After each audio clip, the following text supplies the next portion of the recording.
croyons que cet évangile est tellement bon pour nous. Cet évangile a fait ses preuves.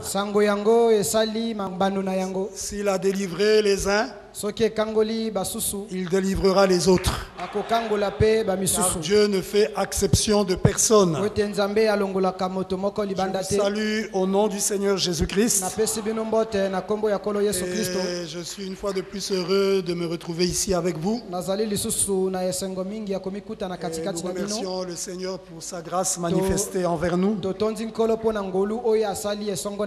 Si tu ne réalises pas la grâce de Dieu dans ta vie, il y a quelque chose qui ne va pas. Il est tellement plein de grâce pour nous. Il est riche en miséricorde. Il est tellement bon. Et nous lui disons merci pour tout ce qu'il fait. Hier, nous étions aux obsèques du frère Camille qui nous a quittés. Frère Camille Bansumba. Depuis la nuit, il y avait un service. La nuit du lundi à mardi. Et le mardi, c'était les obsèques. Donc il y avait un service sur place. Mais la pierre de fête, il y avait presque personne. Surtout, je ne sais pas, est-ce que nous n'avons pas bien mobilisé l'église?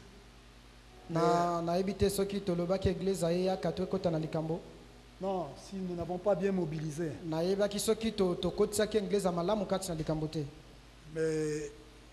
nous ne devons pas toujours avoir besoin d'une manivelle pour obéir à la parole. Rien que de savoir qu'il était parmi nous, qu'il a été administrateur pendant des années et des années. Il a soutenu cette œuvre depuis très très longtemps. Et que c'était un frère dans le corps. Je crois que j'avais annoncé qu'il y aurait un service la nuit. Mais vraiment, il y avait presque personne à la veillée. Mais tout s'est bien passé par la grâce de Dieu.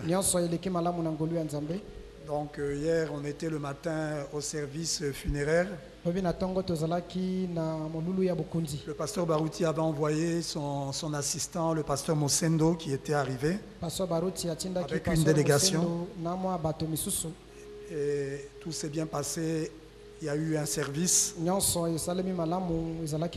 il était huissier de justice, il y avait ses collègues, les huissiers de justice, les magistrats qui étaient là. Et à la fin, l'église est intervenue. Par la grâce de Dieu, tout s'est bien passé. Donc je voulais vous faire ce rapport-là. Et puis j'ai appris que j'ai eu à apprendre, je ne sais pas, est-ce que c'est dans mon téléphone? Il y a une sœur qui a perdu sa mère et la maman était venue ici à l'église. Je ne sais pas si elle était membre. Il y a eu un décès d'une sœur qui a perdu sa mère, je ne sais plus. Non, pas la sœur Bénie. Je parle d'une autre sœur. Je parle que sa maman qui est décédée était venue aussi à l'église. Je ne sais pas si elle était membre, mais d'après ce que j'ai cru comprendre, elle était membre. Je ne sais pas. Est-ce que quelqu'un a connaissance de ça? Ah, ça m'étonne. Bon, nous allons voir d'ici la fin du culte.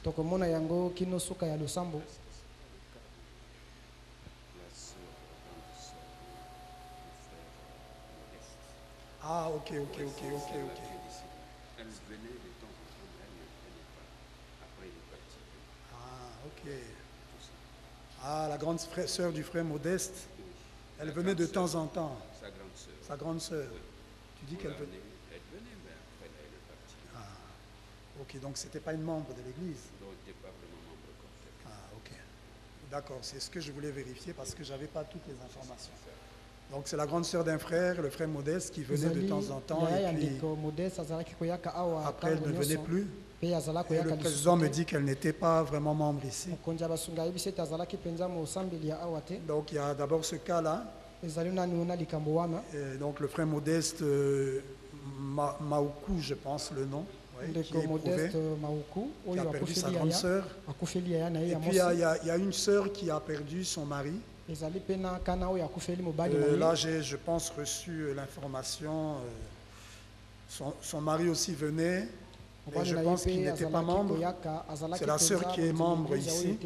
Il me semble même que j'avais reçu le couple et que j'avais même demandé à l'homme de s'engager à suivre le Seigneur, à prendre le baptême.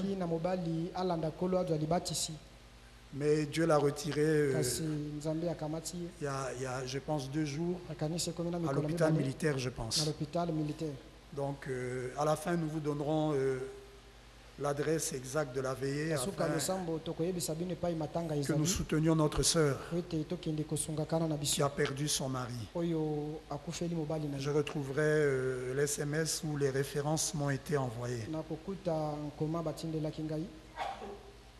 Alors, je vais vous inviter à vous lever. Nous allons lire la parole de Dieu.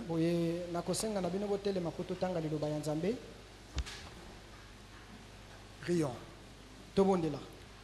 Pour moi, Jésus, pour moi, Alléluia, indigne sauvé par grâce. Pour moi, Jésus, pour moi. Alléluia, l'amour est dans. Il est mort pour moi, oui, pour moi. Alléluia, indigne sauvé par grâce. Pour moi, Jésus, pour moi, Alléluia, l'amour est dans. Il est mort pour moi, oui, pour moi. Oh, Alléluia, indigne sauvé par grâce.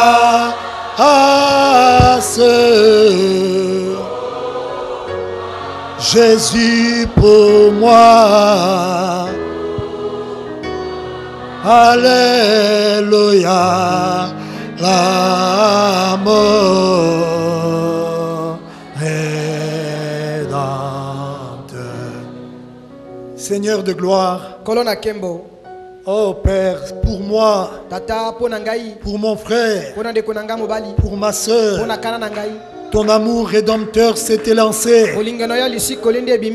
et la grâce a pris place. Nous sommes le fruit de ta grâce, Père. Nos vies sont le fruit de ta grâce. Nos vies sont l'œuvre de ta grâce. Et sans ta grâce, nous ne serions même pas en vie. Sans ta grâce, nous ne serions pas dans ces lieux, Père. Merci pour ta grâce. Merci pour ton amour. Merci pour tous tes bienfaits. Nous voulons en retour t'aimer. Nous voulons vivre pour toi. C'est dans ce but que nous sommes ici. Taille-nous, Seigneur. Façonne-nous à ton image et à ta ressemblance. Laisse-nous te refléter, Père, et vivre pour toi. Oh Père, que ce soit la faim et la soif de quiconque entrera en ces lieux, Père. Et comme tu as dit, heureux ceux qui ont faim et soif de la justice de Dieu, car ils seront rassasiés. Nous croyons que nous repartirons rassasiés, Père. Accorde-le, Seigneur. Bénis-nous. Conduis-nous. Prends le contrôle de la réunion de ce soir. Élève-nous dans les lieux célestes en Jésus-Christ. Dispose-nous à recevoir ta semence. Cette semence incorruptible. Cette semence de la vie éternelle. Qui est ta parole ointe. Sème-la dans nos cœurs. Et qu'elle produise Jésus-Christ manifesté dans nos vies. Que tout ce qui n'est pas de toi soit banni de ces lieux au nom de Jésus-Christ. Que chaque péché soit expié. Que rien ne nous fasse obstacle, Père. Descends et agis. Guéris les malades. Relève les rétrogrades. Fortifie les faibles. Et accomplis ton œuvre en nous. Au nom du Seigneur Jésus-Christ, nous croyons que tu nous as exaucés. Croyons que tu bénis notre pasteur et tous les offices dans notre église. Bénis les écritures que nous allons lire. Et parle-nous, Père. Au nom du Seigneur Jésus-Christ. Amen. Amen. Nous allons ouvrir nos Bibles. Vous lirez Joël 2, 23 à 25. Vous le notez simplement. Nous n'allons pas le lire, mais c'est notre écriture de base. L'une des écritures de base. En dehors de Lévitique 23, que nous avions lu plusieurs fois depuis le début du sujet. Nous lisons en Job chapitre 42. Job 42, le verset 10. Il est écrit: l'Éternel rétablit Job dans son premier état. Quand Job eut prié pour ses amis, et l'Éternel lui accorda le double de tout ce qu'il avait possédé. Nous passons à Ésaïe 61. Ésaïe chapitre 61, versets 4 à 9.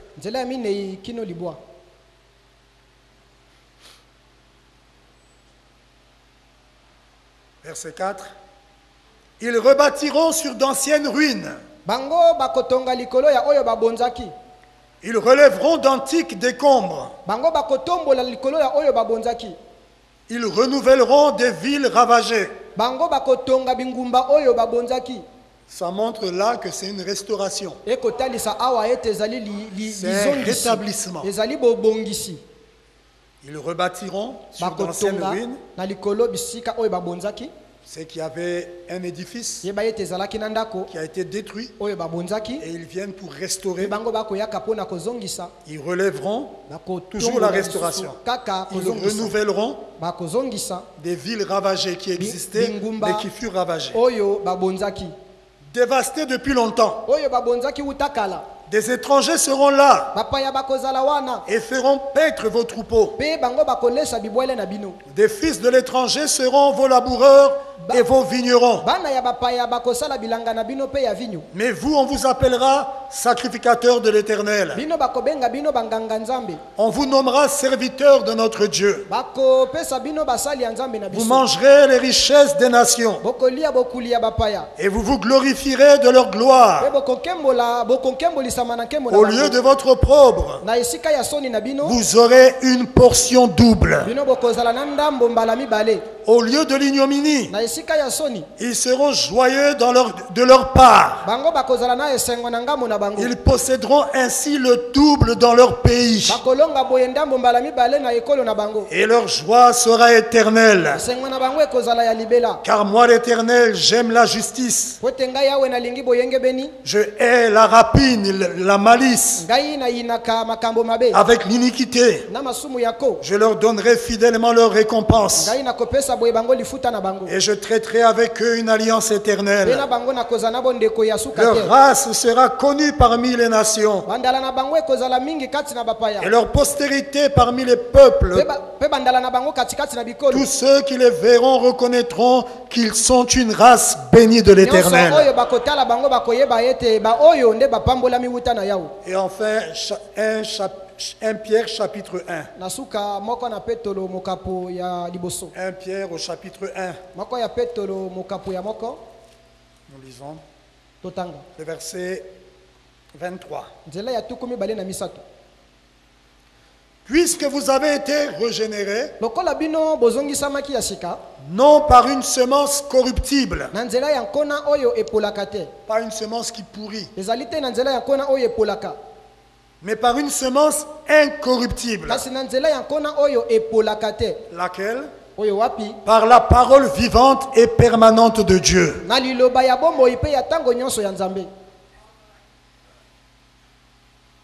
Prions. Encore une fois, bénis ta parole, Père. Oh Seigneur, conduis-nous, car nous sommes ici pour toi. Au nom du Seigneur Jésus-Christ. Amen. Veuillez vous rasseoir. Que le Seigneur Jésus-Christ vous bénisse encore. Nous sommes heureux pour ce que Dieu nous donne comme nourriture spirituelle au temps convenable. Et pour sa grâce qu'il manifeste pendant que nous apportons ce sujet. Et notre prière, que ce ne soit pas une information sur les deux pluies, mais que ce soit les deux pluies en action dans chacune de nos vies. Parce que cette promesse nous concerne. Nous sommes dans l'âge des deux pluies. Et nous avons vu que les deux pluies, la pluie de la première saison et de l'arrière-saison, devaient tomber dans notre âge sous le ministère de Frère Branham, car il est l'Élie promis pour notre âge. Et nous avions montré que lors du déversement de la première pluie, qui est la pluie de la première saison, qui est la pluie de l'enseignement, la pluie de l'ensemencement, nous avons montré que lorsque cette pluie est déversée dans notre âge, le Saint-Esprit devait être déversé pour restaurer la semence parole,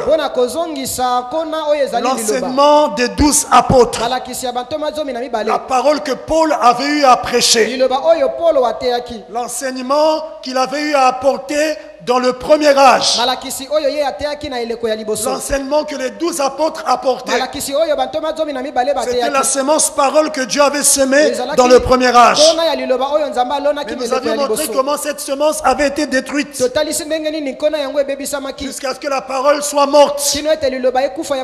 À Pergame, la parole avait été ensevelie. Elle était morte et ensevelie. Mais Dieu devait restaurer. Et pour restaurer l'église, il devait d'abord restaurer ce qui fait l'église. Et ce qui fait l'église, c'est la parole. Il devait restaurer la parole. Le même enseignement que les 12 apôtres avaient prêché, la même parole que les 12 apôtres avaient prêché, le même enseignement qu'ils avaient apporté, la même foi apostolique qui avait été transmise au sein une fois pour toutes, c'est cette semence qui devait être restaurée. C'est pourquoi nous avions dit quand Frère Branham est arrivé de l'autre côté, au-delà du rideau du temps, il a dit j'ai prêché comme Paul. Et il a vécu cette expérience-là en 1960. Oui, il avait prêché comme Paul.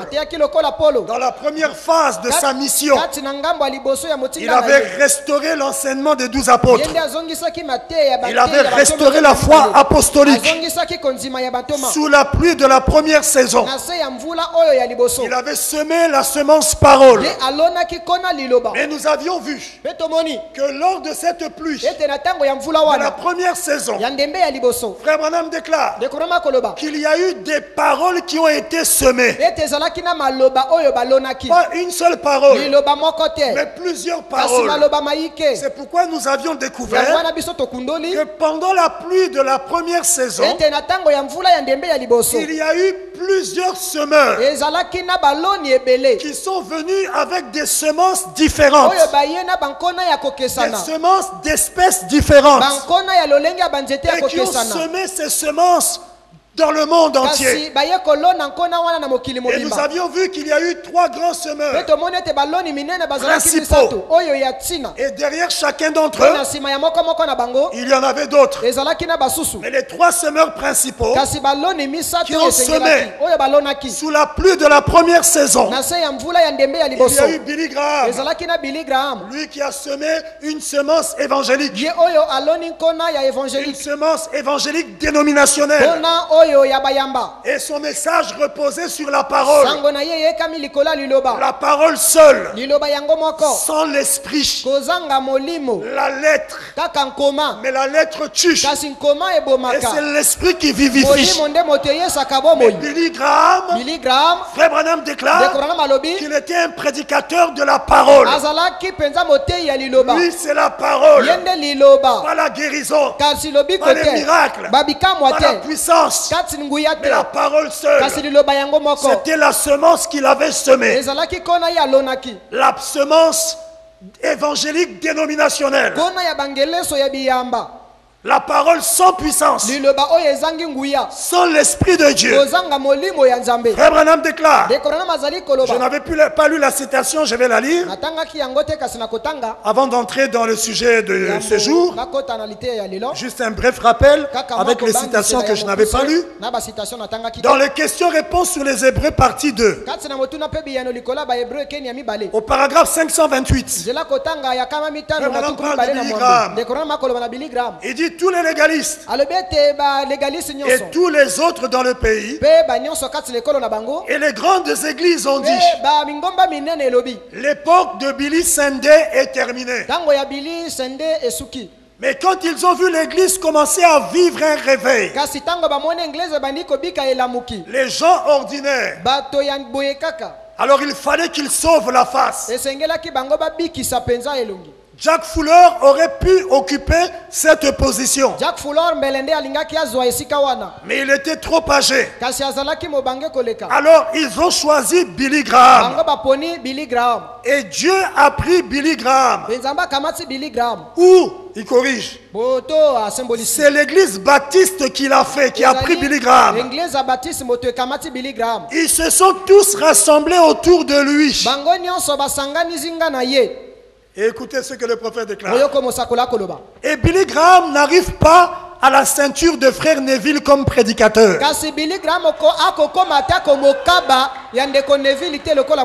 Parce que l'épouse, c'est la perfection. Hein? On ne peut pas comparer un don qui est dans l'épouse au don dénominationnel. Mais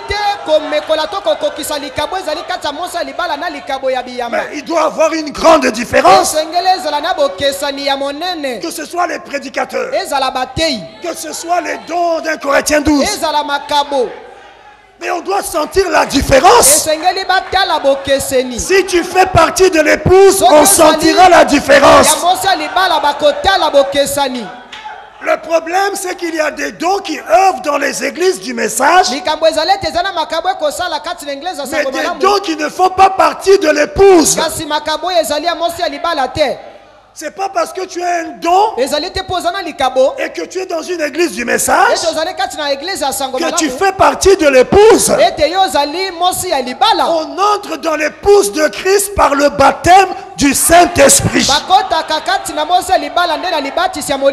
Et un don qui a pour fondement le baptême du Saint-Esprit dans l'âme. Ce don ne va pas œuvrer comme les dons dénominationnels. Parce que les dons qui œuvrent dans l'épouse n'ont pas seulement l'onction du Saint-Esprit, mais ils ont l'ange du Seigneur. Et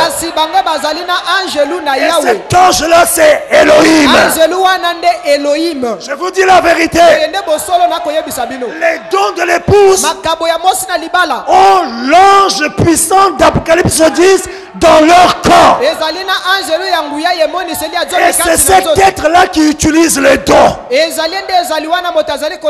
tu fais partie de l'épouse, alors ça sera différent des dénominations. Eux, ils ont l'onction, oui, ils peuvent avoir l'onction. Quelquefois, c'est mélangé à une fausse onction. Quelquefois, c'est les esprits de famille qui agissent sous forme de prophétie. Vous pensez que c'est Dieu, alors que c'est des esprits démoniaques qui prophétisent. Et ils donnent des prophéties avec des vies démoniaques. Non, non, non, nous c'est pas ça. Nous, il y a la parole et il y a l'ange du Seigneur. Et les dons de l'épouse sont différents. C'est l'ange du Seigneur et le message qui marque la différence. Neville, Billy Graham n'arrive pas à la ceinture de frère Neville comme prédicateur. Ah, c'est fort. Billy Graham qui avait une renommée internationale mondiale. Mais les yeux de l'aigle, William Marion Branham, il dit que Billy Graham n'arrive pas à la ceinture. Non, même pas à la ceinture, peut-être qu'il est à la cheville, mais même pas à la ceinture. Est-ce que vous saisissez? À la ceinture de frère Neville comme prédicateur. Pour ce qui est d'être un prédicateur, il dit non, absolument pas. Mais qu'est-ce que c'est? Il fallait qu'il le fasse. Non, il au pluriel. L'église baptiste. Ils se sont rassemblés autour de lui. Quand ils ont vu un réveil commencer à se manifester sur les pentecôtistes, eux aussi ils ont voulu sauver la face. Ils ont cherché quelqu'un d'éloquent, de charismatique. Et ils se sont réunis autour de lui.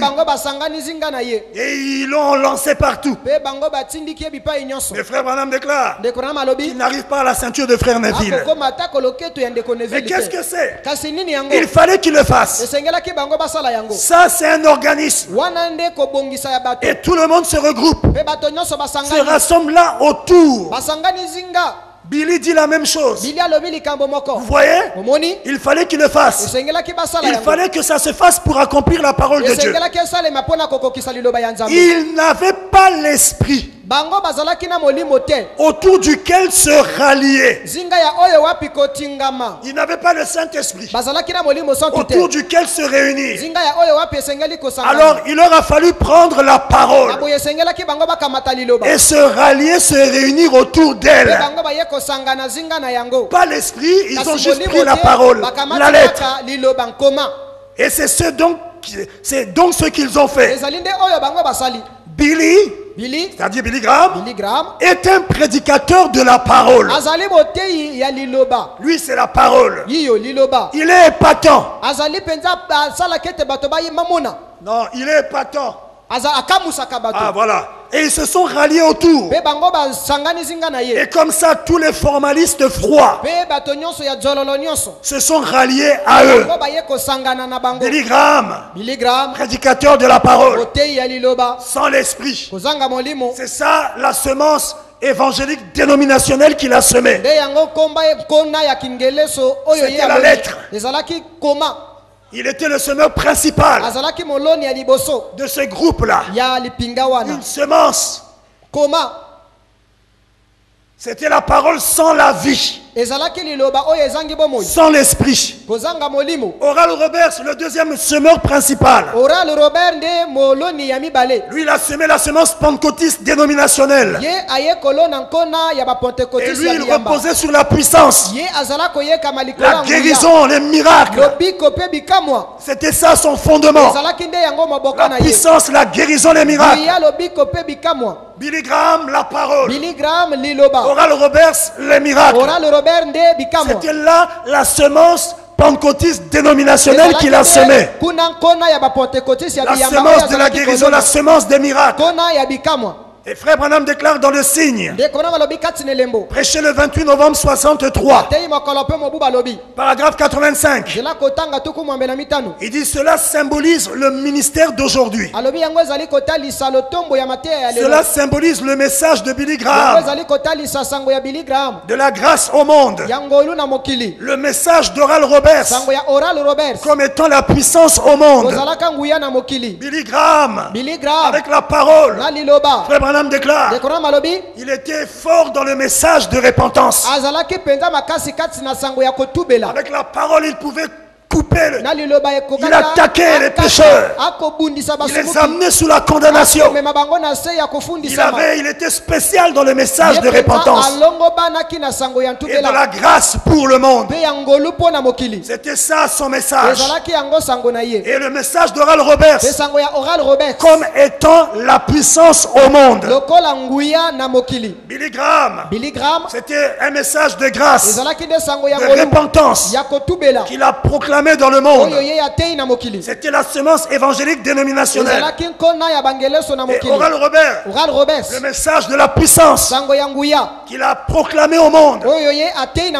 Toujours une semence dénominationnelle, pentecôtiste. Mais malheureusement, ces deux espèces de semences, ces deux messages n'ont pas donné la vie.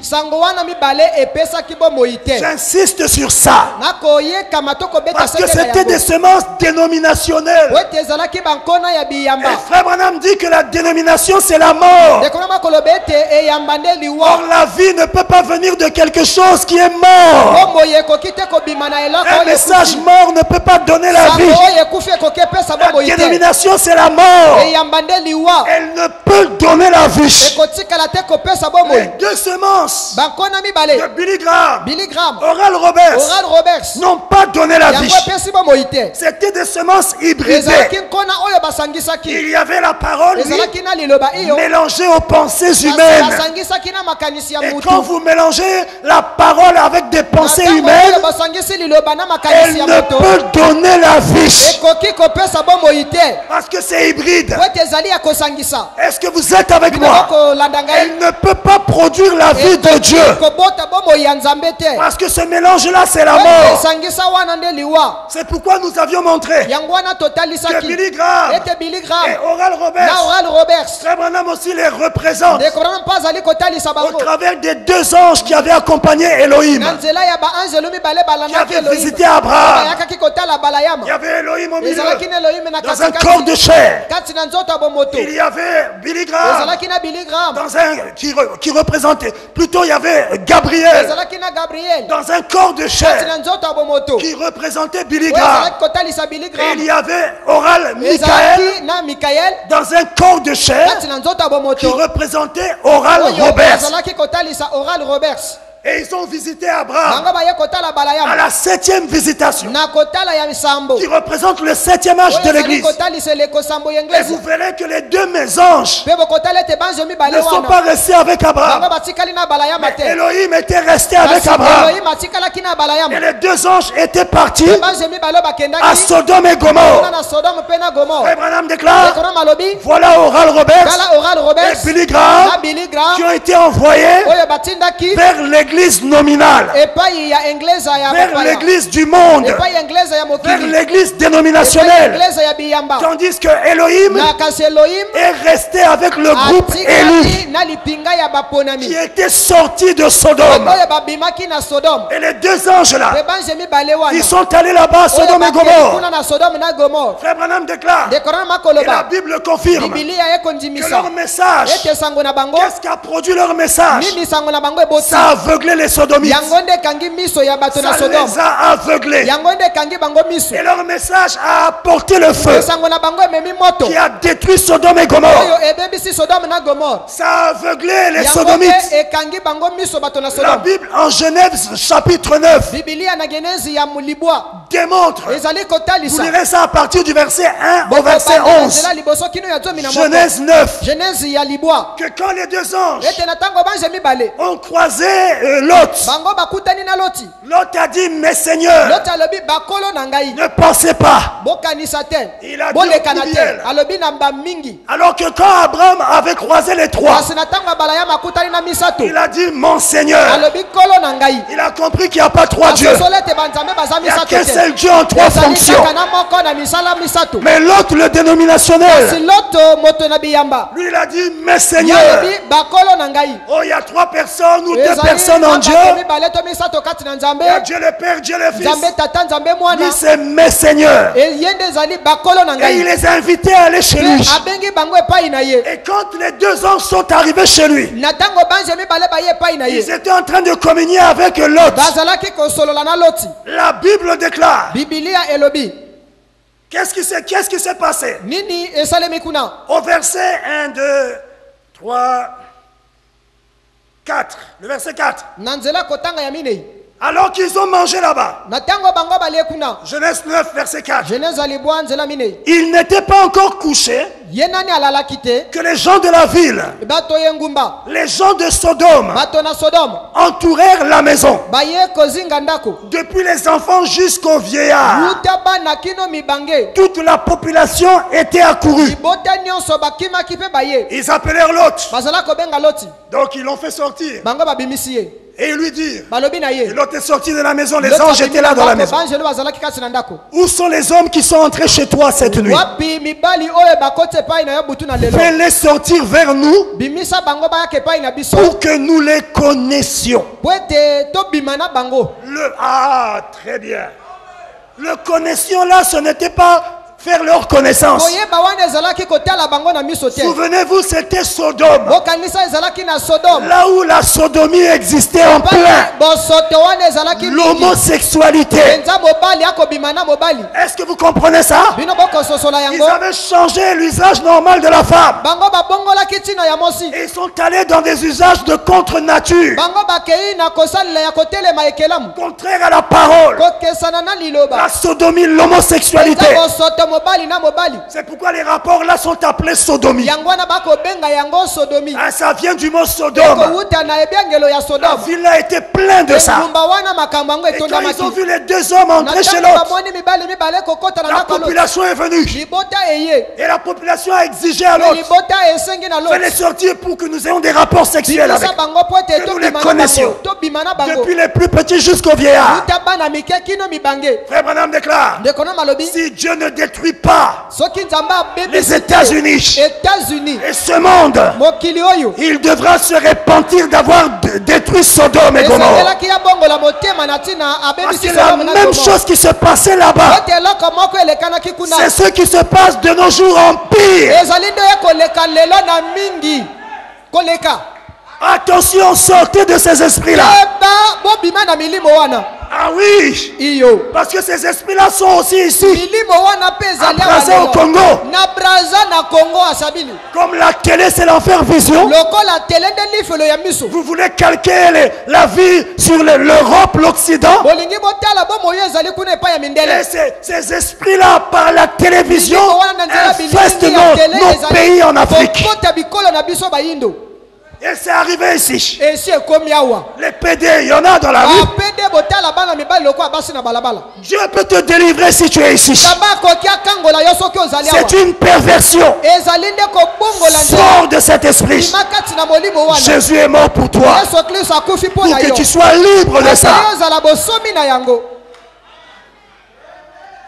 Ils entourèrent la maison depuis les enfants jusqu'aux vieillards. Toute la population était accourue. Ils disent,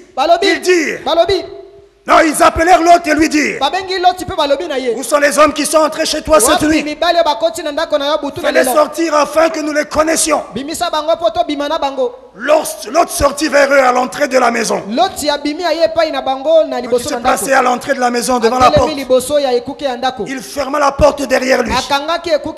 Et il dit, mes frères, je vous prie, ne faites pas le mal. Parce que l'autre savait ce qu'il voulait faire. il leur a donné une solution. Oh l'autre. Il dit, j'ai 2 filles qui n'ont point connu d'homme. Je vous les amènerai dehors et vous leur ferez ce qu'il vous plaira. Seulement ne faites rien à ces hommes puisqu'ils sont venus à l'ombre de mon toit. Il était même prêt à sacrifier ses filles pour sauver les 2 hommes qu'il avait visités. Mais écoutez ce qu'il dit. Les sodomites. Il dit, retire-toi. Il dit encore, celui-ci est venu comme étranger chez nous, ici, parce qu'avant il n'était pas à Sodome, il était avec Abraham. Celui-ci est venu comme étranger, il veut faire le juge. Et Frère Branham dit qu'il était juge là-bas. Eh bien, nous te ferons pire qu'à eux.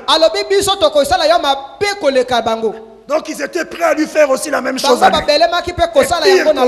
Qu'aux 2 anges qui étaient dans la maison. Et pressant Lot avec violence, ils s'avançaient pour briser la porte. Maintenant écoutez, les hommes étendirent la main, les 2 anges. Ils firent rentrer Lot vers eux dans la maison. Ils fermèrent la porte. Et ils frappèrent d'aveuglement les gens qui étaient à l'entrée de la maison. Depuis le plus petit jusqu'au plus grand. De sorte qu'ils se donnèrent une peine inutile pour trouver la porte. Ils n'arrivaient plus à trouver la porte pour ouvrir, pour entrer. Les 2 anges les aveuglaient au point qu'ils n'arrivaient pas à trouver la porte. Et Frère Branham déclare, c'est ce qui se passe dans notre âge. Billy Graham, Oral Roberts, avec leur message d'aveuglement, ça frappe les dénominations d'aveuglement au point qu'ils n'arrivent pas à trouver la porte de Jésus. Jésus est la porte. Il a dit, je suis la porte des brebis. Et ceux qui entreront par moi seront sauvés. Pour être sauvé, il faut entrer par la porte de Jésus. Le salut, c'est par la porte de Jésus. Mais ces 2 hommes ont frappé ces gens d'aveuglement au point qu'ils n'arrivaient pas à trouver la porte. Ce qui a été à cette époque, c'est ce qui se passe dans notre âge. Avec les 2 messages dénominationnels, les 2 semences dénominationnelles, les dénominations étaient frappées d'aveuglement. Parce qu'ils disent non, nous on a la parole. Les baptistes disent ça. Ça même déclare. Pour avoir un débat avec un baptiste, vous devez savoir de quoi vous parlez. Parce qu'ils connaissent la parole. Eux, c'est la parole, mais il n'y a pas la puissance là. Et Oral Roberts, c'est la puissance. Il y en a qui voient les miracles dans les dénominations. Et ils disent, mais si Dieu n'est pas avec nous, pourquoi il y a des miracles? Ça me rappelle notre frère Edmond qui est en Belgique. Et quand il a cru le message, avant de croire, il était pentecôtiste. Et il travaillait avec Renard Banquet. Il travaillait avec Renard Banquet. Ah, Renard Banquet, l'évangéliste, vous le connaissez. Et c'était un père pour lui. Et quand il a cru le message, c'est ce qu'il m'avait dit. Il dit qu'il lui avait présenté le message. Et Renard Banquet, il lui a présenté le prophète. Renard Banquet avait déclaré, moi je fais des miracles. Maintenant, qu'est-ce que tu veux? Est-ce que vous comprenez? Branham faisait des miracles. Moi, je fais des miracles. Et alors?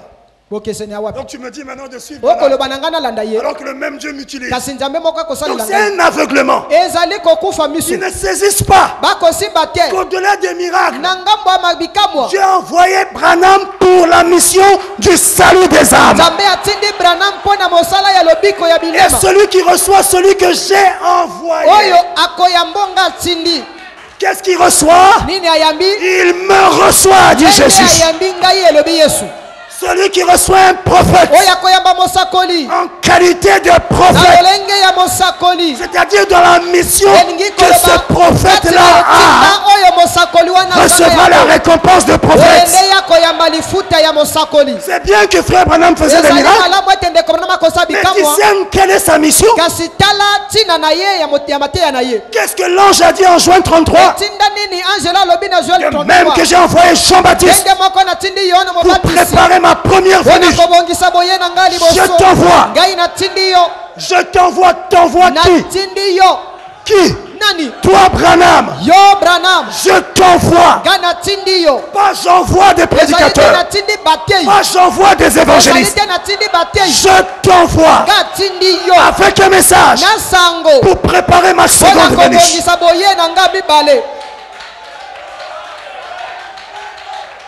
Est-ce qu'il y a un autre prédicateur de qui on a entendu ce témoignage? Pas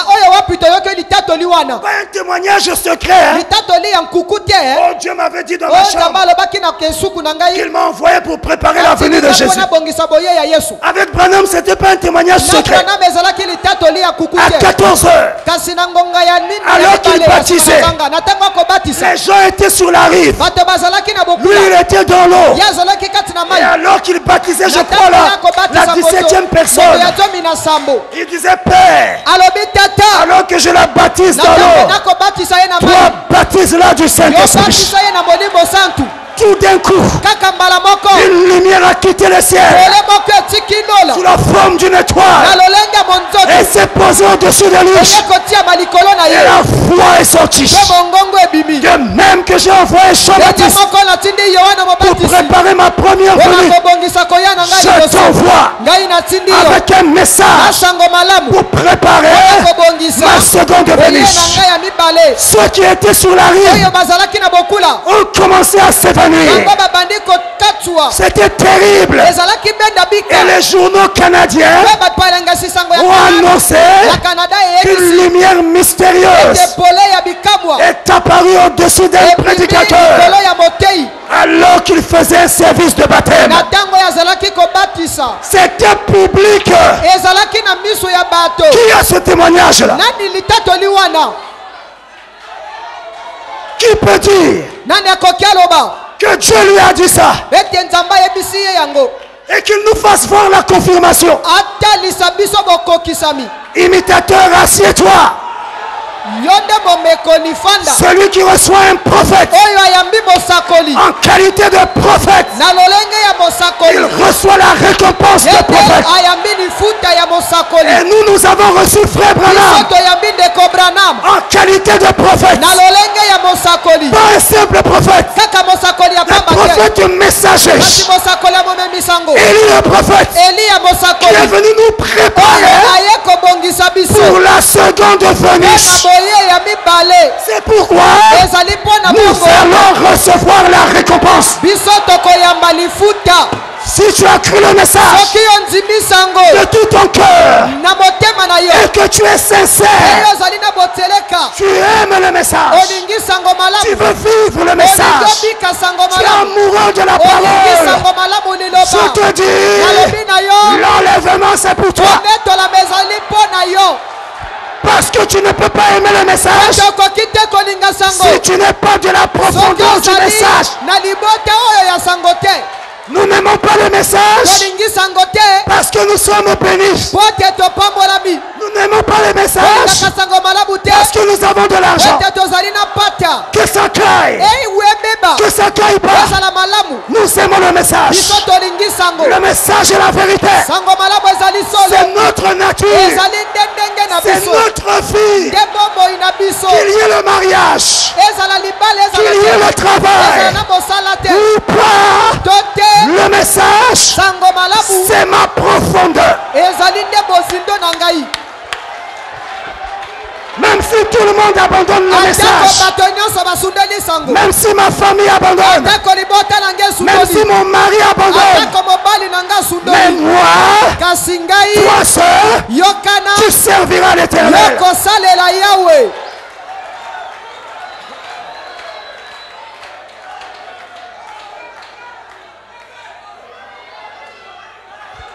Le message est la vérité. Sango malamu ezali solo. Nous avons un joyau.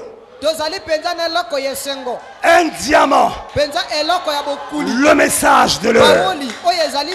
Vous ne réalisez pas. Mais quand tu seras de l'autre côté, tu sauras que c'était merveilleux pour toi de croire le message. Je te dis la vérité.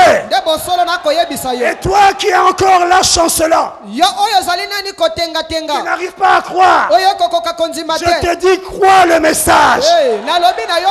Et réponds-toi. Le message, c'est la seule bouée de sauvetage. C'est l'arche. C'est la porte. Parce que Jésus est la parole. Jésus la porte. Il est la parole de l'heure. Les sodomites furent frappés d'aveuglement. Ils ne trouvèrent pas la porte. Ils ne trouvèrent pas la porte du salut. Ils ne trouvèrent pas le message. Ils ne peuvent pas croire. Pourquoi le message, il faut être prédestiné, hein? Et la prédestination, c'est pas la blague, hein? Être prédestiné, c'est avoir été dans la pensée de Dieu dès avant la fondation du monde. C'est qu'avant la fondation du monde, Dieu a pensé à toi. Le grand Elohim, il n'était même pas Dieu. Il était El Elohim. En lui, il y avait des pensées. Il était le Zoé. Et dans ses pensées, tu étais là. Il n'y avait même pas Satan. Satan n'était même pas là. Mais toi, tu étais dans ses pensées. Est-ce que tu es avec moi? Frère, c'est pas la blague de prédestiné. Tu étais dans les pensées d'El Elohim. C'est pourquoi tu as cru le message. Tu ne peux pas croire avec ton cœur si tu n'étais pas dans ses pensées.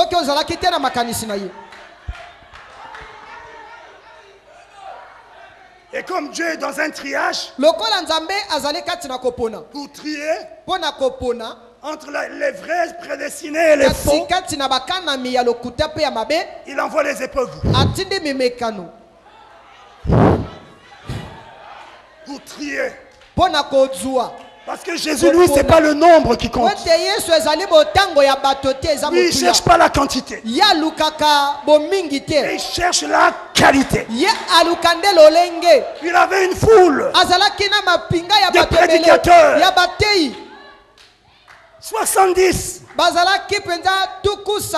Il dit, ceux-là, non, ils sont trop nombreux. Je vais faire quelque chose pour les... Je vais les tamiser. Il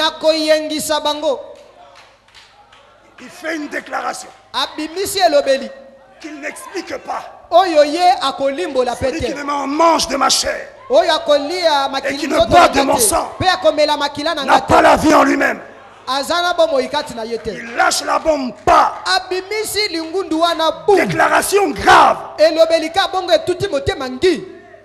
Contradictoire apparemment à la loi. La loi avait défendu de manger même certains poissons. À combien de votre raison la chair humaine? Et lui il dit, celui qui ne mange ma chair et ne boit mon sang. Et il n'explique pas. Alors ça fait entrer les murmures dans le camp. Vous voyez, on disait qu'il y avait quelque chose. Voilà. Là il a brisé la loi. Là il est sorti de la parole. Jésus il a lâché la bombe. Il s'est retourné. Quelquefois nous voulons toujours cajoler les gens, les dorloter. Dieu cherche les gens qui le suivent par révélation.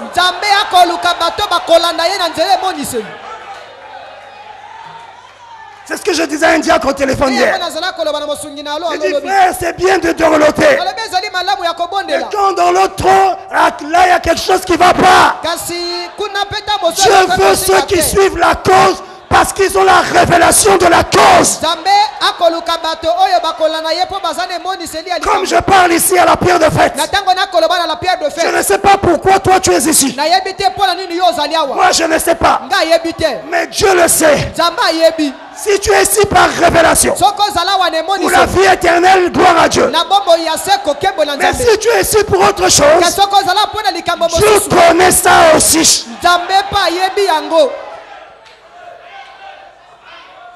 Cajoler les gens, c'est bien. Mais 2 ans, 3 ans, 4 ans, 5 ans, on peut encore te cajoler. Non, non, non, non. C'est plus le temps de chercher à plaire aux gens. C'est le temps de plaire à Jésus-Christ.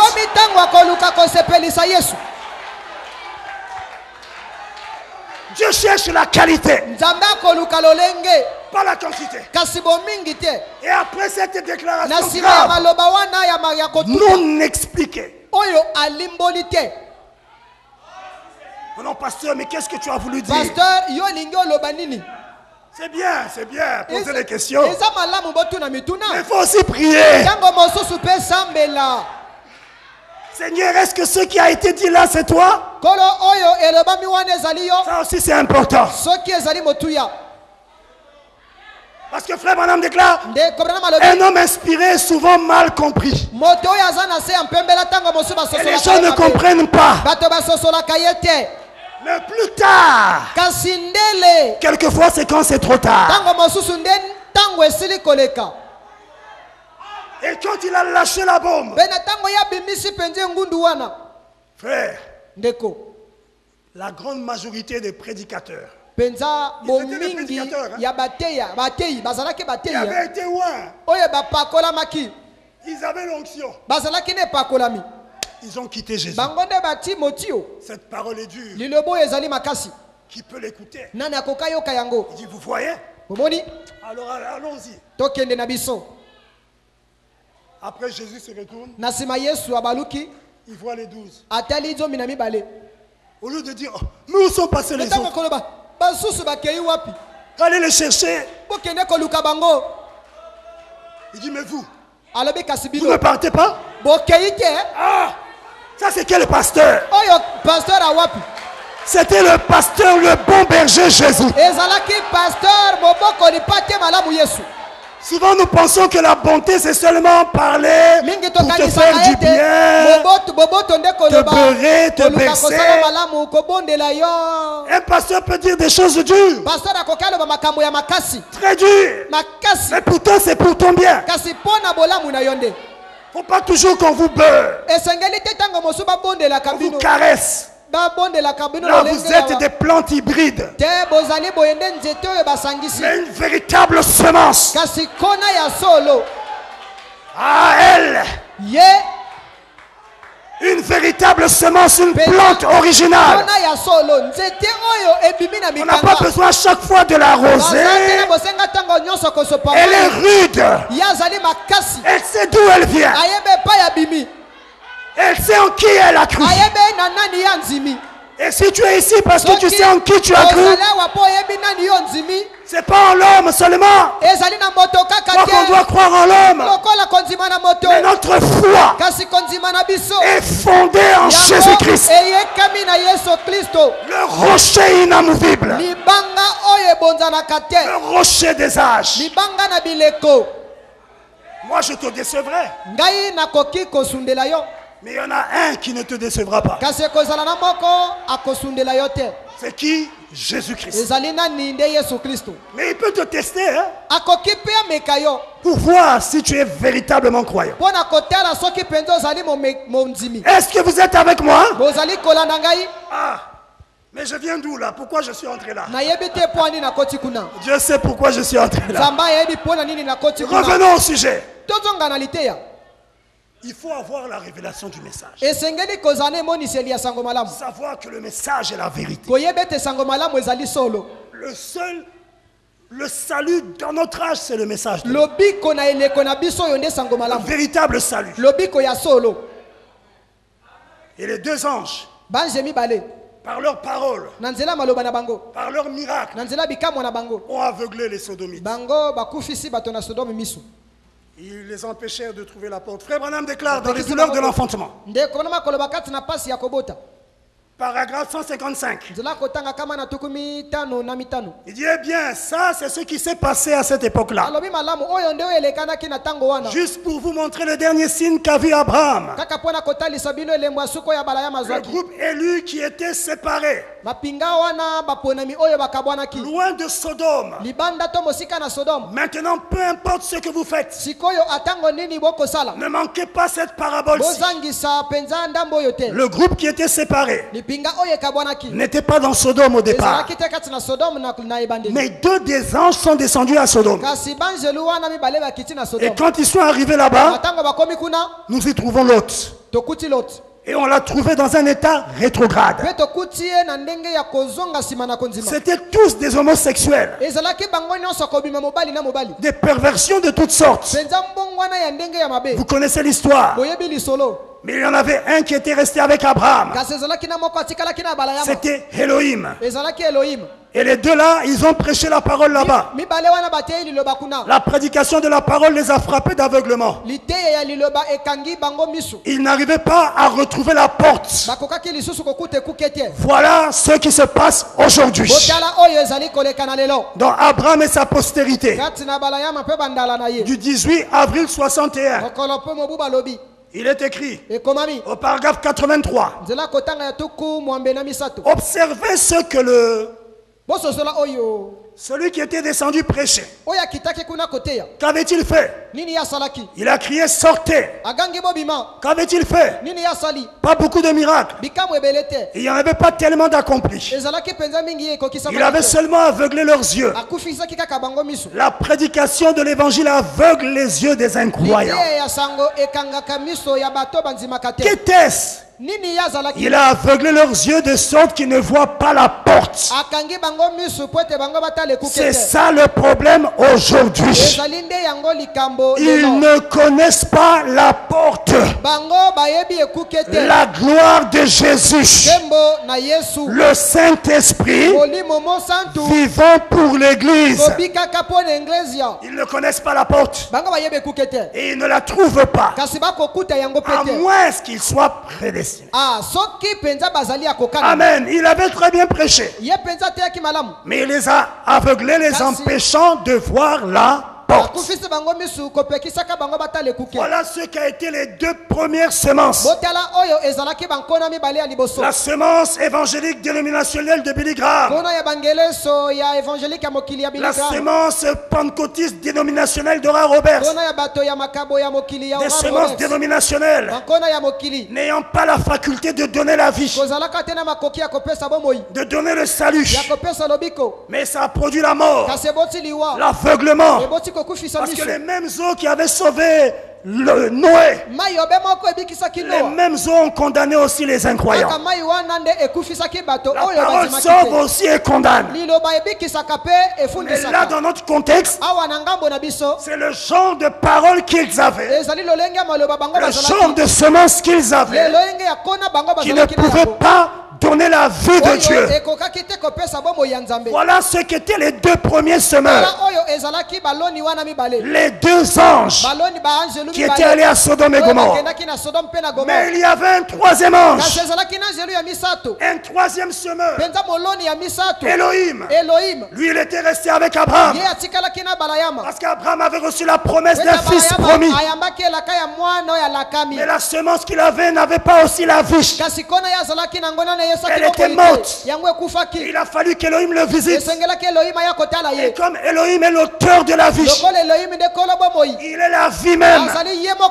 par le contact, les quelques temps qu'il a passé avec Elohim, cela a vivifié. Il y a eu un transfert d'Elohim à Abraham, d'Elohim à Sarah. Il y a eu un transfert par la parole et par le discernement des pensées. Pendant qu'il exerçait le ministère, il a dit, Sarah, ta femme, à la même époque, elle l'enfantera. Sarah dans la tente à riche. Elohim était là. Sarah était dans la tente derrière. Abraham était devant Elohim. Et Sarah derrière Elohim. Elohim prophétise que Sarah va tomber enceinte. À la même époque, je reviendrai. Et Sarah aura un fils. Sarah entend la prophétie. Derrière Elohim. Elle a ri dans son cœur. Elle n'a même pas parlé. Elle a dit, oh, alors que mon Seigneur Abraham est déjà vieux. Mon mari, mon chef. Est-ce que j'aurai encore des désirs avec lui? Elle a ri. Elle a, comment dire, elle a méprisé la prophétie d'Elohim. Et là où était Elohim, tout de suite la parole sort. Pourquoi Sarah a-t-elle riche? Sarah a même cherché à bouder. Comme quoi pour dire non, ce que tu dis est faux. Fausse prophétie. Elle a voulu traiter le discernement des pensées comme étant du diable, comme étant un mensonge. Elle dit non, je n'ai pas ri. Et il m'a dit si, tu as ri. Frère Branham déclare, pour avoir méprisé, douté la prophétie d'Elohim, Dieu était prêt à frapper Sarah. L'épée était déjà dégainée. Il devait la tuer. Oui. Mais quand il a vu comment Sarah était soumise à Abraham et comment Abraham aimait Sarah, il dit si je frappe, Abraham mon serviteur sera touché. Il a ramené l'épée dans le fourreau parce que Sarah était soumise à Abraham. Abraham était devenu l'expiation de Sarah. Quand tu es soumis à ce message, sache que le message est ton expiation. Même quand tu as commis une erreur, Dieu ne voit pas ça parce qu'il voit ta bonne volonté, ton désir, et ça fait expiation. Et quand une fille de Dieu a pour mari un fils de Dieu et qu'elle est tellement soumise à son mari, ton mari aussi devient une expiation pour toi. C'est pourquoi quand tu n'es pas soumise, tu bouleverses l'ordre des choses. Et Dieu est fâché. Ta victoire, ta protection, ta sécurité, c'est être soumise à ton mari. Frère Branham déclare que la femme sert Dieu en servant son mari. Aucune femme insoumise ne sera enlevée. Même si tu as tous les dons d'un Corinthien 12. Même si tu es la femme du pasteur, la femme du diacre. Oh, mon mari avait vu l'ange. Mon mari a le Saint-Esprit. C'est bien. Mais si toi tu n'es pas soumise, tu ne vis pas la parole, tu ne seras pas enlevé. Quels que soient les dons que tu as, sœur. Oh non, je suis plus spirituel que mon mari. Parce que moi je vois. Et lui, mon mari, il ne voit pas. Même si je ne vois pas. Même si je n'ai pas des dons de vision. Ce qui compte, c'est que j'ai cru la parole et reçu le Saint-Esprit. Ce n'est pas les visions qui vont t'enlever. Mais c'est ta foi confirmée, agréée dans le message. Et si tu as cru le message, tu vas obéir au message. Tu ne peux pas dire que tu as cru si tu n'obéis pas. Attention. Toi qui es toujours insoumise. Oh, mon mari n'a pas cru. Donc même si je suis insoumise, c'est rien. La Bible déclare, femme, soyez soumise à votre mari. On n'a pas dit s'il t'aime ou s'il a cru. Toi qui as accepté d'être sa femme, tu as l'obligation. Ah, l'obligation, pas le choix, l'obligation de lui être soumise en toutes choses, aussi longtemps que c'est conforme à la parole. Sinon, tu ne seras pas enlevé. Et tu viens nous accompagner. Et lorsque nous partirons, tu vas raconter notre histoire. Mais nous serons là-bas à la fête. Et toi ici, la tribulation va commencer.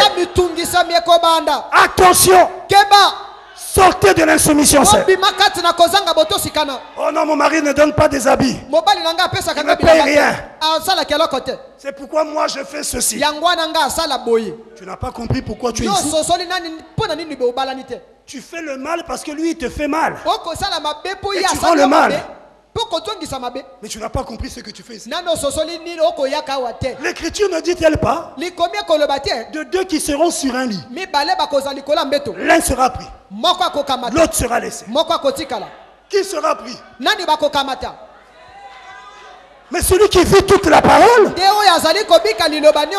Et donc toi, parce que lui te fait du mal, c'est pourquoi toi aussi tu agis mal. Tu n'as pas compris que tu as cru le message pour le vivre et être enlevé. Pourquoi ne pas faire comme cette femme? Des amis au boulot. Ah, j'entre dans le mariage, Seigneur, qu'est-ce qui se passe? Mais entrons là. Des amis au boulot. Parler entre eux. Non, les chrétiens, ça n'existe pas. C'est des hypocrites. Un chrétien, ça n'existe pas. Ils font semblant. L'un du groupe a dit non. Moi, ma femme, c'est une chrétienne. Les autres disent non. C'est faux, ça n'existe pas. Lui, il est resté sur sa position. Il dit ma femme. Lui-même, il n'était pas un croyant. Mais il témoigne de sa femme. Est-ce que ton mari peut témoigner de toi? Est-ce que ta femme peut témoigner de toi? Avec les coups de boxe que tu lui donnes tous les jours. Et tu vas ensuite l'exhorter. Elle va suivre quoi? Alors qu'à chaque fois la maison c'est un ring de boxe. Ça c'est honteux ça. Mais lui il témoigne de sa femme. Ma femme est une chrétienne. Ils ont dit bon, on va la tester. On va aller se saouler. Et après on va aller chez toi faire la pagaille. Et on va voir sa réaction. Marché conclu. Après le boulot ils sont allés boire. Dose sur dose. Et ils se sont saoulés. Et ils sont allés à la maison. La femme avait servi la table pour son mari. Elle savait que son mari allait rentrer. Elle était une chrétienne. Elle va préparer, apprêter la table. Et le mari rentre avec ses amis sous. Chérie, qu'est-ce que tu as préparé? Il dit chérie, la table est là. J'ai préparé du poisson. Il y a aussi du poisson salé là. J'ai fait ça comme tu l'aimes. Ils tombent tous à table. L'homme prend, ouvre la casserole. Il regarde, il dit quoi? C'est ça que je vais manger? Une telle saleté. Il prend, il renverse. Ah! Sœur, toi. Mets-toi à la place un peu de cette sœur. Je semble entendre. Je dis je semble. Hein? Je ne suis pas prophète pour entrer dans vos cœurs. Mais c'est comme si j'entends quelqu'un dire ça, moi, je ne peux pas supporter. Ça, avec moi, ça passe pas. Mais c'est la preuve qu'il y a quelque chose qui ne va pas avec toi.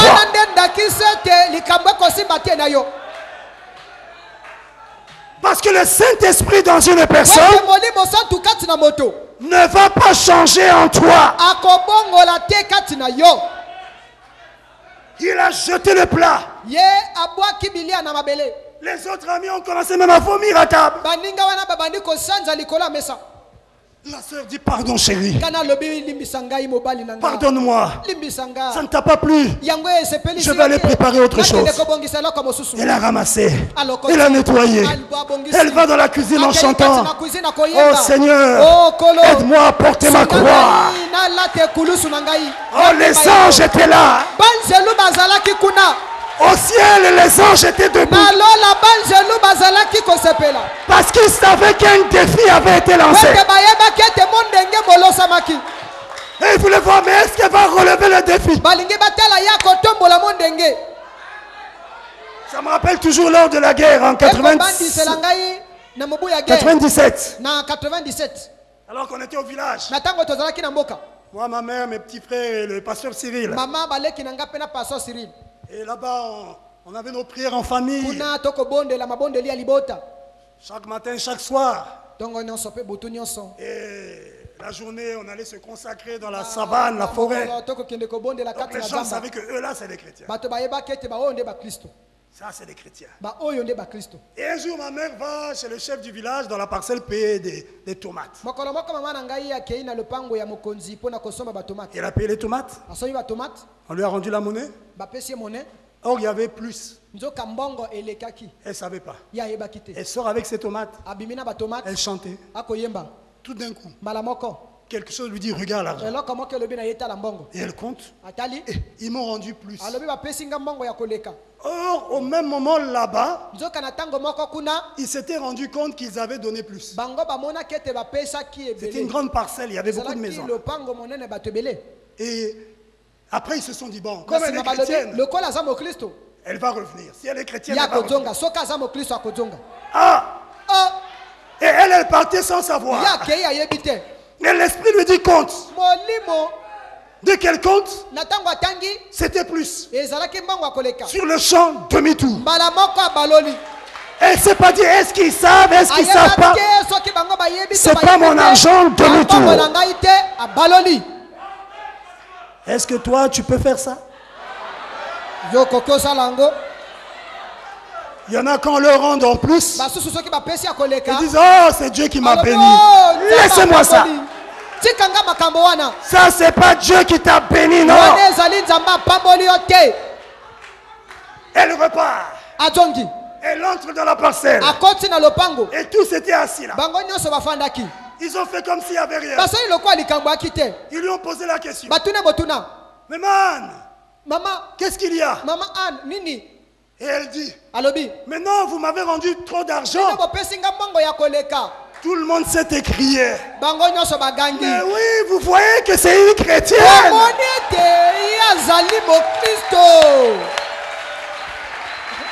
Le christianisme, c'est pas seulement les morts ressuscités. Le christianisme, c'est la vie de tous les jours. La manière de vivre la parole. Le sérieux que tu as dans la vie de la parole. J'ai pas le temps d'entrer là-dedans. Beaucoup font honte au royaume de Dieu. que quelqu'un ait de l'argent, qu'on lui confie de l'argent, ou un frère lui donne une petite responsabilité d'argent, c'est là que les couleurs se font voir. Tu pensais que c'était un bon frère. Quand il n'y a rien, oui, il semble être bon frère. Mais une fois qu'il y a l'argent, tu découvres qu'il est dans le mensonge, l'hypocrisie. Oh frère, sors de ça. Vivez la parole. Est-ce que vous êtes avec moi? Elohim, le transfert a donné la vie à la semence d'Abraham. La semence morte fut vivifiée. Et par cette semence, il a transmis la vie, donné la vie, non, ou transmis cette vie, cette semence de vie à Sarah, et ça a produit en elle le fils promis. Et Elohim aussi en ce temps de la fin, avec le troisième semeur, l'homme qui porte la partie HAM. Lui aussi il avait une semence. C'est la Bible. Mais là, la différence c'est que Elohim a donné la vie à la semence qu'il prêche. Et c'était la semence parole de vie. Et lorsqu'elle est semée, elle produit Jésus-Christ. Parce que c'est une semence de vie. Est-ce que vous comprenez? Les deux semeurs, leur semence ne donnait pas la vie. Mais le semeur qui est du côté du Fils de l'homme, William Marion Branham, lui sa semence, c'est la parole, la pure parole. Pas seulement la lettre, mais mélangée à l'esprit. La parole mêlée à la puissance. Il est le troisième semeur. Et le chiffre 3, Frère Branham déclare dans la prédication Hébreux chapitre 4, paragraphe 105, il dit 3 est le nombre de la vie. Est-ce que vous êtes avec moi? Et je crois que nous autres aussi. On est derrière le semeur Elohim et derrière Frère Branham, derrière Massamba Grégoire. On est loin là-bas derrière, mais on est dans la même équipe. Ah, je crois ça, hein? Je crois ça. Est-ce que vous êtes avec moi? Donc nous sommes dans la joie d'avoir reçu un message, une semence parole. Mais nous l'avons testé. Nous étions dans les dénominations. On essayait de vivre la parole. Mais c'était des efforts, des efforts, des efforts. Mais depuis que nous avons cru le message, quand bien même nous ne sommes pas encore ce que nous voulons être, mais si tu as vraiment reçu la semence en toi, tu n'es plus ce que tu étais. L'œuvre a commencé en toi et elle se poursuit. Celui qui a commencé, il achèvera. Il est fidèle. Est-ce que tu es avec moi? Les deux premiers semeurs ne pouvaient pas donner la vie éternelle. Mais William Marion Branham, alors qu'il prie dans l'adoption, il dit Seigneur, je leur offre la vie éternelle. Est-ce que vous croyez que le message de l'heure nous donne la vie éternelle? C'est pourquoi il y a eu un homme, diacre au Branham Tabernacle, celui qui avait douté même du témoignage des écureuils. Quand Frère Branham est rentré de l'expérience et qu'il a témoigné dans la forêt aux frères, le soir là avant de dormir, le frère Tony Isabelle, ils étaient en groupe avec le prophète et il a fait la prière. Il dit Seigneur, si ce que Frère Branham ton serviteur a dit est juste, que demain il trouve cet écureuil, parce qu'il n'avait pas retrouvé l'écureuil qu'il avait amené à l'existence par la parole parlée. Ou que Dieu avait amené à l'existence par la parole qu'il avait prononcée. Il avait tué, c'était tombé, mais il n'avait pas retrouvé l'endroit. Et il est venu témoigner. Et à la fin, le frère, le diacre, Tony Isabelle. Être diacre, c'est bien. Mais avoir la foi, la révélation, c'est important. Est-ce que c'est clair? Il a prié, Seigneur. Si ce que frère Branham a dit est juste. Frère Branham était là touché. Il dit quoi? Il est diacre, mon diacre. Il pense que j'ai menti. Frère Branham était touché. Et lui priait. Si ce que frère Branham a dit est juste, que demain il trouve l'écureuil. Tony Isabelle avait un problème dans sa foi. Et ce n'est pas pour rien que plus tard Dieu lui a donné un songe. Quel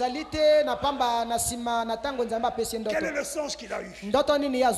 Il témoigne qu'il a eu un rêve bizarre. Et dans le rêve, il voulait découvrir, connaître le chemin du ciel. Dans l'état présent de mon ministère, je finis par là.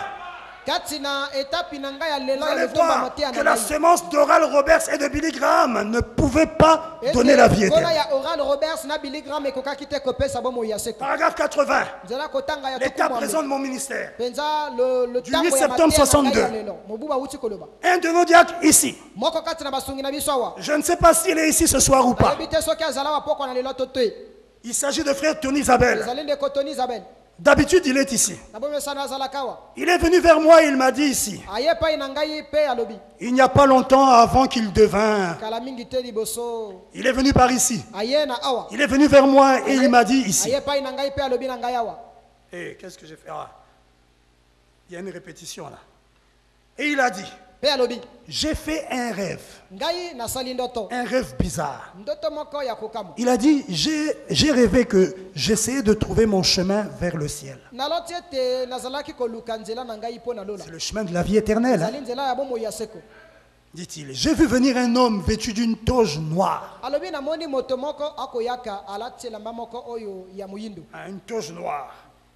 Et il était en train de lire un livre. Dit-il, je suis allé vers cet homme et lui ai demandé quel est le chemin pour aller au ciel.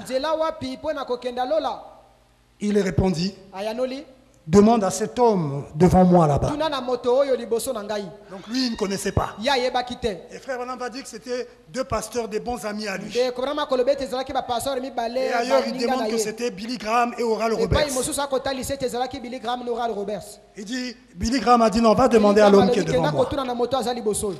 Et Tony Isabelle est allé vers l'autre. Et celui-ci était un pasteur d'une église où il était allé. Et il est allé un peu plus loin. Il a rencontré un autre homme qui portait une toge noire. Et il marchait en chantant des cantiques. Ah, ça devait être Oral Roberts. Tandis que l'autre plongeait dans les livres, dans la connaissance, ça devait être Billy Graham. Mais Oral Roberts, lui, c'est dans les cantiques. Donc certainement l'atmosphère, la puissance, l'adoration. Parce que l'adoration fait descendre la puissance de Dieu. Hein? Et il chantait des cantiques. Et c'était un autre pasteur. Et frère Branham dit, ces deux pasteurs sont mes amis personnels. Des hommes bien. Mais pourtant, ils avaient un problème. Et il dit au deuxième, quel chemin dois-je prendre pour atteindre le sommet de cette montagne? Certainement que le ciel, c'était au sommet, il fallait entrer au ciel. Parce qu'il cherchait le chemin du ciel. Et Oral Roberts lui a dit, écoute, dit-il, tu vois là tout au sommet, là-bas de la montagne, de la colline, ce tout petit gare. Et il a dit, je dis oui. Il dit, il y avait là un gars en bleu de travail. Ou bien peut-être en jean, je ne sais pas, en bleu de travail, salopette. Il n'était pas en toge noire. En habit ecclésiastique, les robes des protestants, même les baptistes ont des robes, même les pentecôtistes, même. Ils étaient en des robes de toge là. Les pasteurs montraient que lui, il est pasteur. Et celui-là, il était un bout d'homme en tenue bleue, en bleu de travail, avec un de ces petits chapeaux de cow-boy. Il était en jean avec un chapeau de cow-boy. Et frère Branham, il met une parenthèse. Au paragraphe 82. Quelqu'un a dit là-bas au Kentucky, il a dit en parlant de moi là-bas, il a dit ce gars, donc frère Branham, ressemble à tout sauf à un prédicateur. L'homme de chair a une idée de comment doit être un prédicateur. Mais ce que tu penses, ce n'est pas les pensées de Dieu. Il dit, ce gars ressemble à tout sauf à un prédicateur. Il pourrait ressembler à un fermier ou quelque chose comme ça. Les fermiers ou ceux qui élèvent des bœufs, tout ça, comme les cow-boys là-bas aux États-Unis. Mais vous savez, ce ne sont pas les apparences qui comptent. Et il dit, Tony Zabel, quand il a grimpé là, que c'était moi qui me tenais là-haut. Billy Graham n'avait pas pu montrer le chemin du ciel. Il dit, demande un peu à celui qui est devant moi. Oral Roberts lui aussi, il demande à celui qui est en haut là-bas. Écoutez. Et il grimpa jusqu'à ce qu'il arrive à moi. Et il me dit que je l'ai pris par le bras. Et je l'ai conduit jusqu'au sommet de la colline. Et il y avait un désert à traverser. Et j'ai dit, frère Branham lui a dit, Tony, je dois te laisser ici. Et tu dois marcher un bout tout seul. Seul. Pas avec ton mari. Pas avec ta femme. Pas avec papa. Seul. Avec Dieu. Tu dois marcher un bout tout seul. Et frère Tony Isabelle a dit, frère Branham, qu'est-ce que je peux faire à partir d'ici? Il dit que je lui dis, viens ici Tony. Regarde là en bas. Tu vois ces empreintes de pieds nus avec du sang dedans, des traces de pas ensanglantés. Je dis, c'est ce que j'ai suivi tout le long. Tiens-toi à cela. C'est la seule chose que je sache indiquer aux gens. Non pas un credo ou une sensation quelconque. Oui, même si tu sens tous les jours le feu, c'est bien. Mais quelle est ta vie vis-à-vis de la parole? La seule chose que je sache indiquer aux gens, non pas un credo ou une sensation quelconque, mais ces empreintes de pas sanglantes qui conduisent à la Bible. Le sang de Jésus-Christ. Voilà le chemin du ciel. Et les traces de pas ensanglantés, c'est le message de l'heure. Oral Roberts ne pouvait pas lui montrer le chemin du ciel. Il avait la semence, mais il ne pouvait pas donner la vie éternelle. Billy Graham non plus. Mais William Branham, au travers de ce message, nous a présenté les traces de pas ensanglantés. C'est le message. Si nous y obéissons, Nous faisons ce que le message dit. Pas à pas. Nous obéissons. Nous atteindrons la vie éternelle. Nous entrerons au ciel. Le ciel, c'est dans ce message. Et quand je parle du ciel, je parle de l'enlèvement. Tu veux être enlevé? Crois le message. Vis le message. Et tu finiras à être enlevé. Parce que le message a reçu la promesse de préparer un peuple pour l'enlèvement. Par ce message, nous sommes préparés. Que le Seigneur vous bénisse. Levons-nous. Levons-nous. Nous allons prier. C'est pourquoi ce message, c'est la semence de vie. Ce message, c'est la semence parole de vie. Frère Branham, dans question-réponse du 27 mai 62, au paragraphe 234, il dit, eh bien, j'ai semé la semence partout. Les bandes sont allées partout dans le monde. Mes messages ont parcouru le monde. Toutes les églises connaissent cela partout. Et ceux que le Père a élus, il les appellera. Il dit, voyez.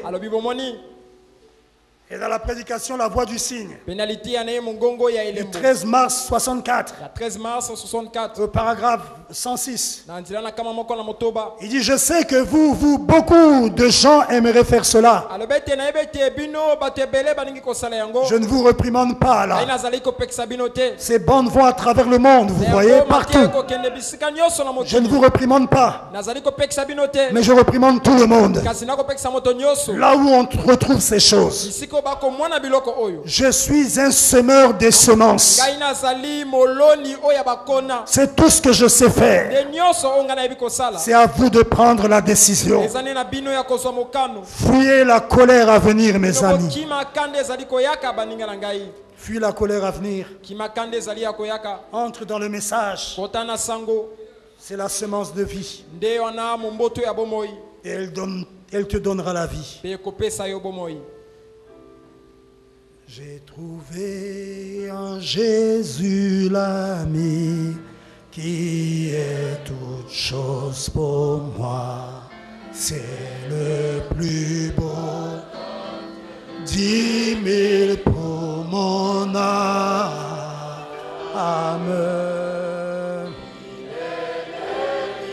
De la vallée.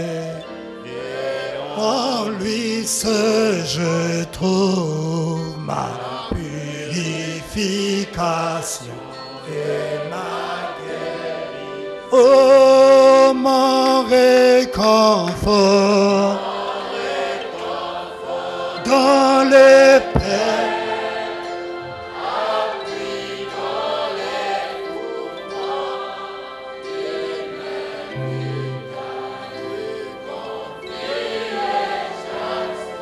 Oh, alléluia, la brillante étoile du matin, le lys de la vallée. C'est le plus beau d'entre 10 000 pour moi. Oh, mon réconfort, dans les peines.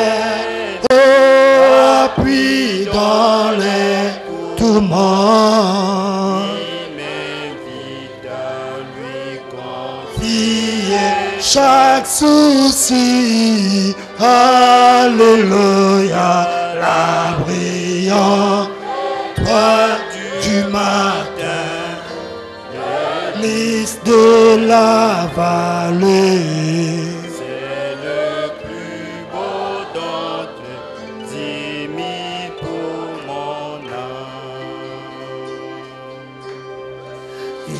La prière portée sur lui, mes soucis épais, ma plus forte puissance dans les tentations.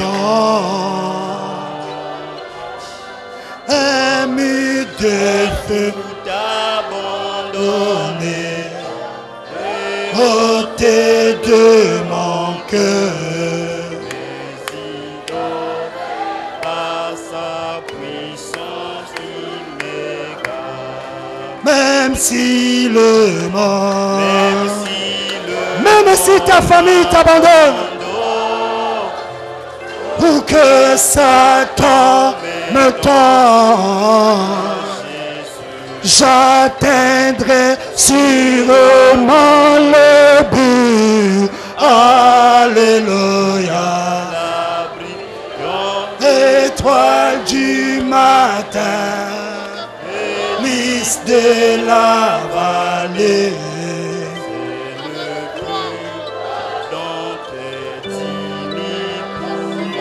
Oh, même si le monde m'abandonne, oh, ou que Satan me tente,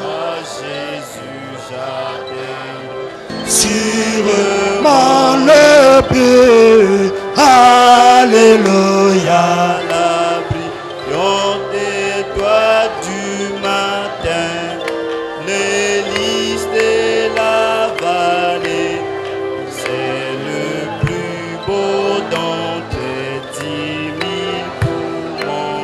Que chacun s'adresse au Seigneur.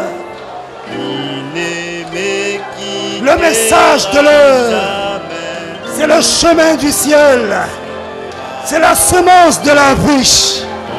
La vie Zoé. La vie éternelle. Si tu veux la vie éternelle, tu es au bon endroit. Tu es à la bonne adresse. Tu es à la bonne place. Ce message, c'est la vie même de Dieu. Reçois la vie aujourd'hui. Même si le monde m'abandonne, pour que Satan m'étende, par Jésus j'atteindrai sûrement le but. Alléluia, la vie, l'étoile du matin, les lys et la vallée, c'est le plus beau d'entre 10 000 pour mon âme.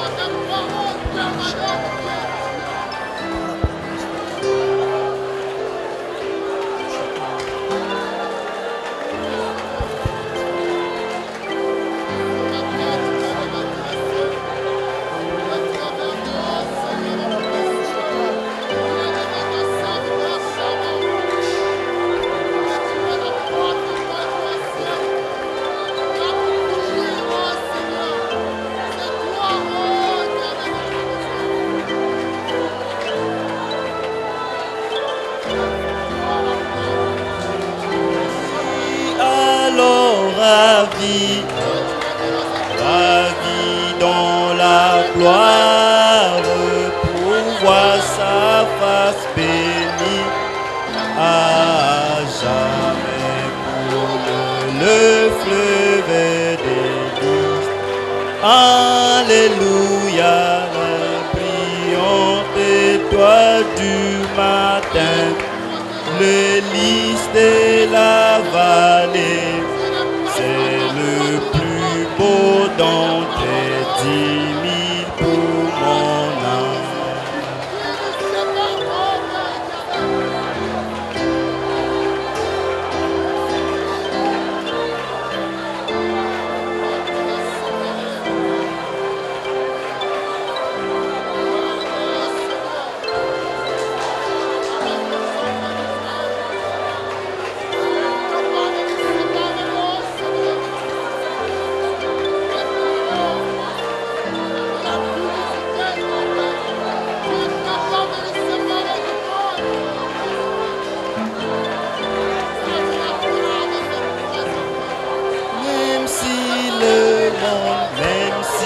le monde m'abandonne, pour que Satan m'étende, par Jésus j'atteindrai sûrement les buts. Alléluia, brillante étoile du matin, le lys de la vallée, c'est le plus beau d'entre 10 000 pour mon âme. Alors ravis dans la gloire, vois sa face bénie à jamais.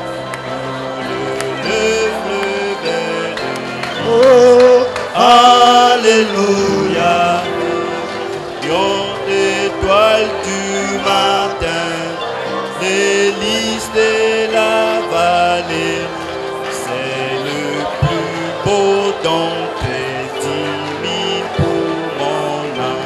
Prions le Seigneur.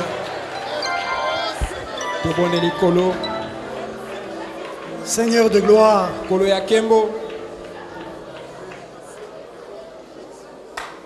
alors qu'il y a eu 3 grands semeurs,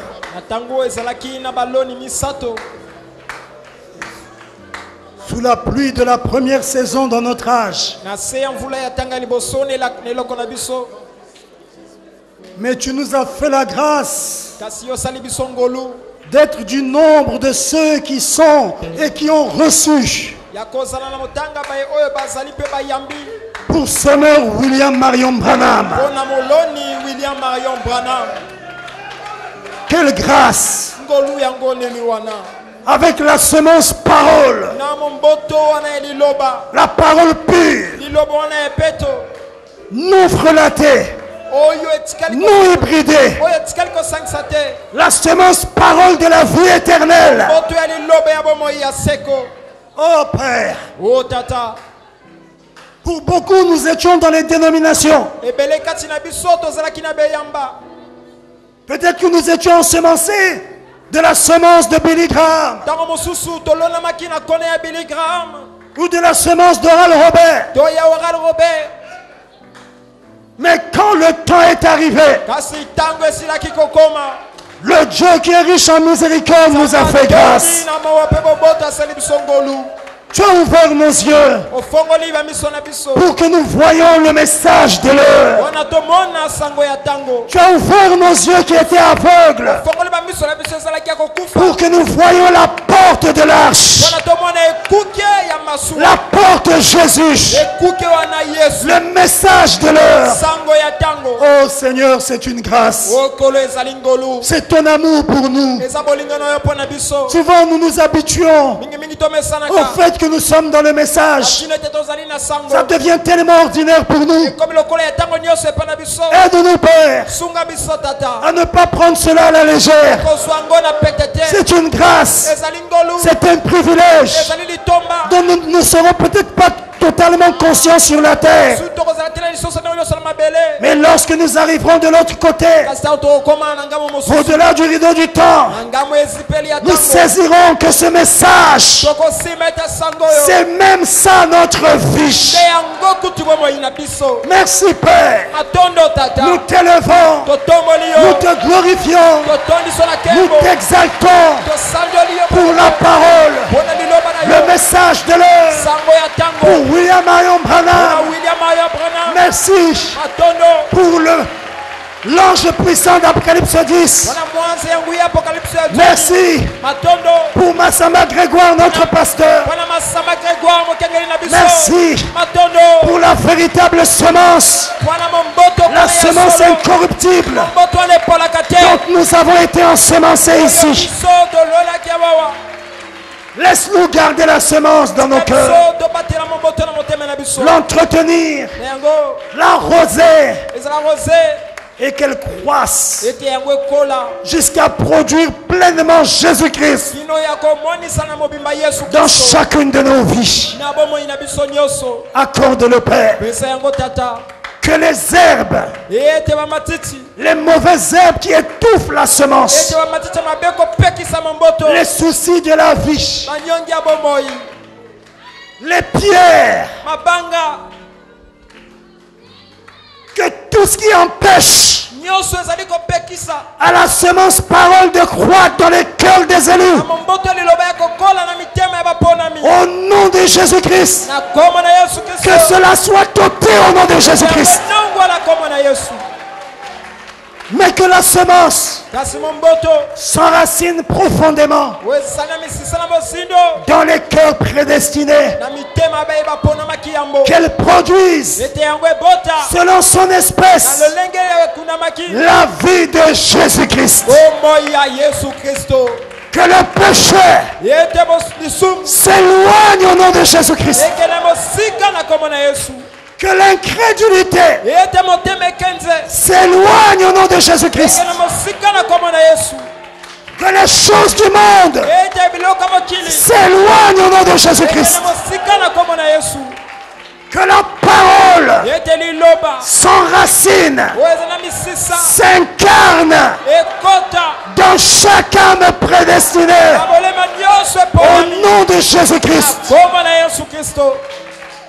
Accorde le Père. Merci pour ta parole. Qu'elle porte du fruit au centuple. Selon son espèce. L'espèce Christ, afin de produire Jésus-Christ en chacun. Et alors que nous croyons que ta parole a été apportée et que ta parole a la puissance de délivrance, elle a la puissance de la guérison, que les malades, que les liés soient déliés au nom de Jésus-Christ, que les malades soient guéris au nom de Jésus-Christ. Bénis ton église. Que la guérison soit accordée à chacun. Que chacun reparte en paix.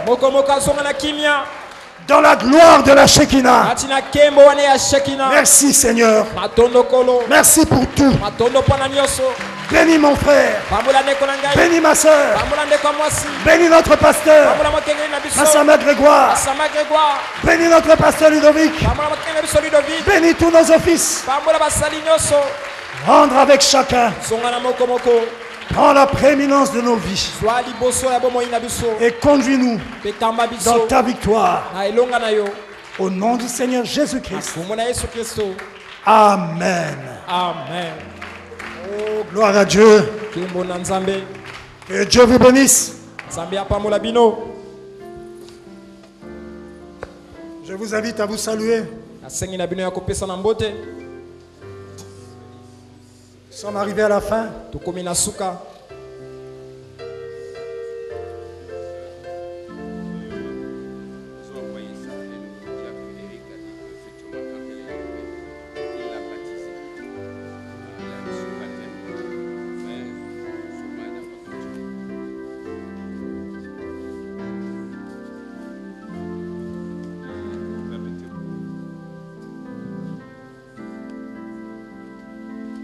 Alors nous avons quelques annonces.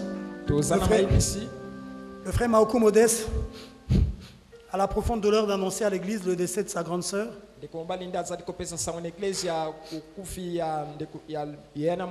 Sa grande sœur Maoku Nicole. Bon là il est dit qu'il était membre aussi de la pierre de fête. Bon, le président des diacres vient de me dire, donner des détails. Nous allons vérifier. Parce qu'un membre